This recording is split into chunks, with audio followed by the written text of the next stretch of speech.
আসসালামু আলাইকুম। সবাইকে স্বাগত জানাচ্ছি আমি নাইম ফাথম মুবিন। শুরুতে সংবাদ শিরোনাম। বাংলাদেশের সর্বশেষ গুরুত্বপূর্ণ আপডেট সংবাদে আপনাকে স্বাগত। শুরুতেই সংবাদ শিরোনাম, পরে বিস্তারিত। প্রথমেই জানাবো আমাদের হাতে থাকা সর্বশেষ গুরুত্বপূর্ণ সবথেকে তাজা আপডেট সংবাদ। ঢাকা বরিশাল মহাসড়ক অবরোধ, দক্ষিণ অঞ্চল অচল করে দেওয়ার হুঁশিয়ারি আওয়ামী লীগের। শেখ হাসিনার মামলার রায় ঘোষণাকে কেন্দ্র করে মাদারীপুরে সড়ক এলাকায় গাছ ফেলে অবরোধ করেছে কার্যক্রম নিষিদ্ধ হওয়া আওয়ামী লীগের নেতাকর্মীরা। এতে বন্ধ করে দেওয়া হয়েছে সড়কে যান চলাচল। আজ রোববার ১৬ নভেম্বর ভোর থেকে বরিশাল মহাসড়কের ডাসার উপজেলার গোপালপুর এলাকায় এই ঘটনা ঘটে। এরপর জানাবো রাজধানীর বিভিন্ন স্থানে বড় পর্দায় সরাসরি সম্প্রচার করা হবে শেখ হাসিনার ফাঁসি রায়। গণ অভ্যুত্থানের সময় সংগঠিত মানবতাবিরোধী অপরাধের ঘটনায় ক্ষমতাচ্যুত প্রধানমন্ত্রী শেখ হাসিনা সহ ৩ আসামির বিরুদ্ধে করা মামলার রায় ঘোষণা করা হবে সোমবার ১৩ নভেম্বর। বিচারপতি মোহাম্মদ গোলাম মর্তুজা মজুমদারের নেতৃত্বাধীন ৩ সদস্যের আন্তর্জাতিক অপরাধ ট্রাইব্যুনাল এক বৃহস্পতিবার ১৩ নভেম্বর এই মামলার রায়ের এই দিন ধার্য করেছে। ট্রাইব্যুনালের অপর ২ সদস্য হলেন বিচারপতি মোহাম্মদ শফিউল আলম মাহমুদ ও বিচারপতি মোহাম্মদ মহিতুল হক এনাম চৌধুরী। এদিকে দেশের অভ্যন্তরে শেখ হাসিনা রায় ঘিরে একটি মহল নৈরাজ্যের সৃষ্টির পায়তারা করছে বললেন মির্জা ফখরুল। শেখ হাসিনা রায় ঘিরে দেশে আতঙ্ক বিরাজ করছে। রায় ঘিরে একটি মহল নৈরাজ্য সৃষ্টির পায়তারা করছে বলে অভিযোগ করেছেন বিএনপির মহাসচিব মির্জা ফখরুল ইসলাম আলমগীর। জানাবো ভোটারদের কেন্দ্রে আনা ও নিরাপদ নির্বাচনী পরিবেশের জন্য দলগুলোর সহযোগিতা গুরুত্বপূর্ণ বললেন সিইসি। ভোটারদের কেন্দ্রে আনা এবং নিরাপদ নির্বাচনী পরিবেশের জন্য দলগুলোর সহযোগিতা গুরুত্বপূর্ণ বলে জানিয়েছেন প্রধান নির্বাচন কমিশনার সিইসি এএমএম নাসিরুদ্দিন। আজ আসন্ন ত্রয়োদশ জাতীয় সংসদ নির্বাচনকে সামনে রেখে ১২টি রাজনৈতিক দলের সঙ্গে সংলাপে তিনি এসব কথা বলেন। এবং সর্বশেষ জানাবো আলেম ওলামাকে নিয়ে অশোভন মন্তব্য না করার আহ্বান জামাত আমিরের। কোনো বিজ্ঞ আলেম ওলামাকে নিয়ে কোনো অশোভন মন্তব্য না করার আহ্বান জানিয়েছে বাংলাদেশ জামাত ইসলামের আমির ডা শফিকুর রহমান। রোববার নিজের ভেরিফাইড ফেসবুক আইডিতে এক পোস্টে তিনি এসব কথা জানান। প্রিয় দর্শক, এতক্ষণ শুনছিলেন সংবাদ শিরোনাম, এবারে বিস্তারিত। তবে তার আগে বন্ধুরা অনুরোধ থাকবে এই সংবাদটিতে একটি লাইক দিন। এই চ্যানেলে আপনি নতুন হয়ে থাকলে আমাদের সংবাদটি দেখতে দেখতে চ্যানেলটি সাবস্ক্রাইব করে রাখুন। কমেন্ট করে বন্ধুরা আপনার মূল্যবান মতামত জানিয়ে দিন আপনি বিশ্বের কোন দেশ থেকে বা বাংলাদেশের কোন স্থান থেকে আমাদের সংবাদটি দেখছেন এবং শুনছেন। আর বন্ধুরা সংবাদটি আপনার সোশ্যাল মিডিয়া ফেসবুকে শেয়ার করে বন্ধুদেরও দেখার সুযোগ করে দিন।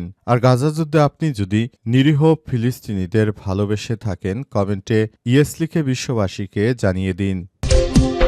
ঢাকা বরিশাল মহাসড়ক অবরোধ, দক্ষিণাঞ্চল অচল করে দেওয়ার হুঁশিয়ারি আওয়ামী লীগের। শেখ হাসিনার মামলার রায়কে কেন্দ্র করে মাদারীপুরে সড়কে গাছ ফেলে অবরোধ করেছে কার্যক্রম নিষিদ্ধ আওয়ামী লীগের নেতাকর্মীরা। এতে বন্ধ হয়ে গেছে শহরে যান চলাচল। রোববার ১৬ নভেম্বর ঢাকা বরিশাল মহাসড়কের ডাসার উপজেলার গোপালপুরে এই ঘটনা ঘটে। প্রত্যক্ষদর্শীরা জানিয়েছে ভোরে দলীয় নেতাকর্মীদের নিয়ে ঢাকা বরিশাল মহাসড়কে গোপালপুরে জড়ো হন মাদারীপুর জেলা আওয়ামী লীগের সদস্য ও কালকিনি উপজেলা পরিষদের সাবেক চেয়ারম্যান মীর গোলাম ফারুক। পরে সড়কের বিভিন্ন স্থানে গাছ ফেলে ও টায়ার জ্বালিয়ে অবরোধ করেন তারা। ১৭ নভেম্বর শেখ হাসিনার মামলার রায় ঘোষণা করা হলে দক্ষিণাঞ্চলে অচল করে দেওয়ার ঘোষণা দেন নেতাকর্মীরা। এদিকে ঢাকা বরিশাল মহাসড়কে যান চলাচল বন্ধ থাকায় ভোগান্তিতে পড়েন যাত্রী ও চালকরা। খবর পেয়ে উপজেলা বিএনপি, জামাতের নেতাকর্মী, ফায়ার সার্ভিস ও হাইওয়ে থানা পুলিশ সড়ক থেকে গাছ সরিয়ে যান চলাচল স্বাভাবিক করেছে। মাদারীপুরের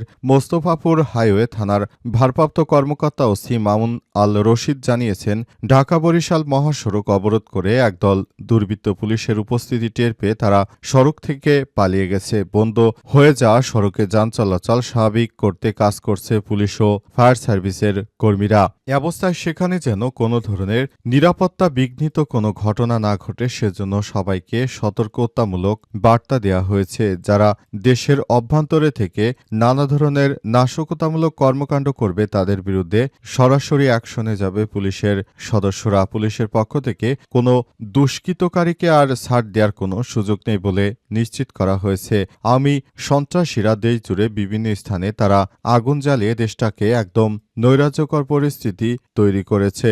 এতে করে দেশের সাধারণ মানুষ চরম আতঙ্কে দিন পার করছে। আওয়ামী সন্ত্রাসীরা ভারতের মদতপুষ্ট হয়ে তারা বিভিন্ন জায়গায় এসব হামলা ভাঙচুর করে সবকিছু তছনছ করে দিচ্ছে।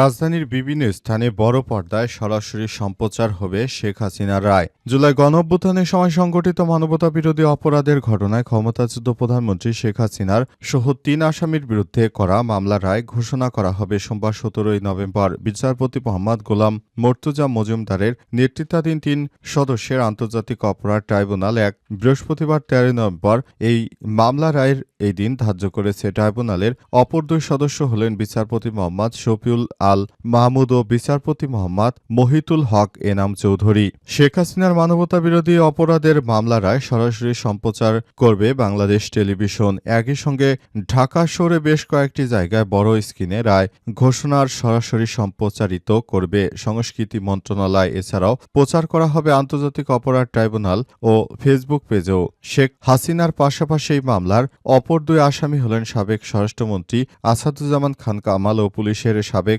মহাপরিদর্শক আইজিপি চৌধুরী আব্দুল্লাহ আল মামুন। এর মধ্যে সাবেক আইজিপি মামুন অপ্রভার বা রাজসাক্ষী নামে পরিস্থিতি হিসেবে জবানবন্দি দিয়েছেন। ২০২৪ সালের ৫ আগস্ট আওয়ামী লীগ সরকার পতনের পর আন্তর্জাতিক অপরাধ ট্রাইব্যুনাল গঠন করা হয়। বিচার কাজ অনুষ্ঠিত হচ্ছে সেদিনই মামলায় শেখ হাসিনার বিরুদ্ধে গ্রেপ্তারি পরোয়ানা জারি করে ট্রাইব্যুনাল। প্রথম দিকে এই মামলায় শেখ হাসিনাই একমাত্র আসামি ছিলেন। চলতি বছরের ১৬ মার্চ এই মামলায় শেখ হাসিনার পাশাপাশি সাবেক আইজিপি চৌধুরী আব্দুল্লাহ আল মামুনকে আসামি করার আবেদন করেন প্রসিকিউশন। রাষ্ট্রপক্ষ ট্রাইব্যুনাল তা মঞ্জুর করে।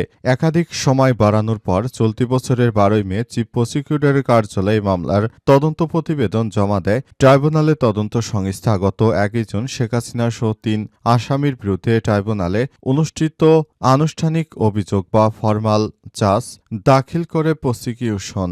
আনুষ্ঠানিকভাবে অভিযোগ এই ৩ আসামির বিরুদ্ধে মোট ৫টি অভিযোগ আনা হয়েছে। শেখ হাসিনা রায় ঘিরে একটি মহল নৈরাজ্যের সৃষ্টির পায়তারা করছে বললেন মির্জা ফখরুল। শেখ হাসিনা রায় নিয়ে দেশে আতঙ্ক বিরাজ করছে। রায় ঘিরে একটি মহল নৈরাজ্য সৃষ্টির পায়তারা করছে বলে অভিযোগ করেছেন বিএনপির মহাসচিব মির্জা ফখরুল ইসলাম আলমগীর। রোববার ১৬ নভেম্বর জাতীয় প্রেসক্লাবে মাওলানা ভাসানী মৃত্যুবার্ষিকী উপলক্ষে আলোচনা সভায় প্রধান অতিথির বক্তব্যে তিনি এই অভিযোগ করেছেন। মির্জা ফখরুল অভিযোগ করেন কিছু মহল পরিকল্পিতভাবে দাবি তুলে নির্বাচন বিলম্বিত করতে চায়। তবে জাতির সংকটময় সময় নির্বাচনে সরকার সবথেকে বেশি প্রয়োজন। তিনি আরও বলেছেন একমাত্র নির্বাচনের মাধ্যমে দেশে গণতান্ত্রিক উত্তরণ সম্ভব। বর্তমানে দেশের রাজনীতি বিভ্রান্তি ও জটিল সংকটের মধ্যে আছে উল্লেখ করে বিএনপির মহাসচিব শেখ হাসিনা রায় ঘিরে নৈরাজ্য সৃষ্টি করলে দেশবাসীকে সঙ্গে নিয়ে তা রুখে দেওয়ার আহ্বান জানাচ্ছে। উল্লেখ্য জুলাই গণঅভ্যুত্থানের সময় সংগঠিত মানবতা বিরোধী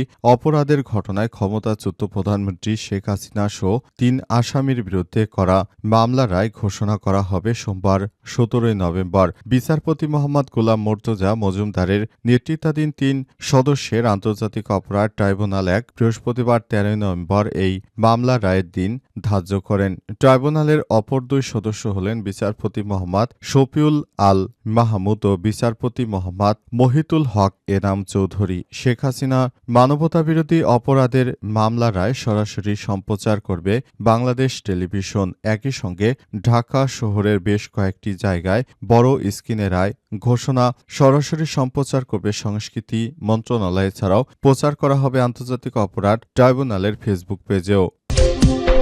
ভোটারদের কেন্দ্রে আনা এবং নিরাপদ নির্বাচনী পরিবেশের জন্য দলগুলোর সহযোগিতা গুরুত্বপূর্ণ বললেন সিসি।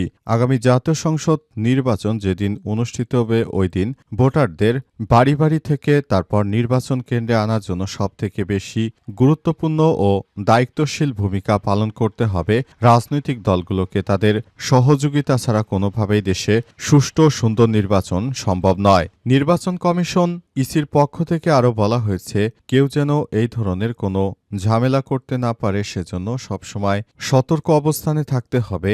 আইনশৃঙ্খলা রক্ষাকারী বাহিনী সদস্যদের পাশাপাশি নির্বাচন কমিশন মনে করে যারা রাজনৈতিক দল রয়েছেন তারা যেহেতু আগামী নির্বাচনে প্রতিনিধিত্ব করবেন, সুতরাং আপনাদের সবথেকে বড় দায়িত্ব হচ্ছে নির্বাচন কমিশনকে সম্পূর্ণ সহযোগিতা করা, যাতে করে দেশের অভ্যন্তরে কোনো ধরনের সমস্যা তৈরি না হয় সেজন্য প্রতিনিয়ত কাজ করতে হবে। অন্তর্বর্তীকালীন সরকারের প্রধান উপদেষ্টা প্রফেসর ডক্টর মোহাম্মদ ইউনূসের সরকার ইতিমধ্যেই আমাদেরকে যেভাবে নির্বাচন করার বিষয় জানিয়েছেন, আমরা সেইভাবে সর্বোচ্চ প্রস্তুতি নিচ্ছি এবং নতুন নির্বাচন গড়ে তোলার জন্য আমরা একসঙ্গে মিলেমিশে কাজ করছি। সমস্ত রাজনৈতিক দলের কাছে বলতে চাই, যদি ঐক্যে ফাটল ধরান তাহলে কিন্তু ফ্যাসিবাদ আবারও মাথাচাড়া দিয়ে উঠবে। সুতরাং আপনারা নিজেরা হানাহানি করলে দেশের মধ্যে আরও বড় বিশৃঙ্খল পরিস্থিতি তৈরি হবে।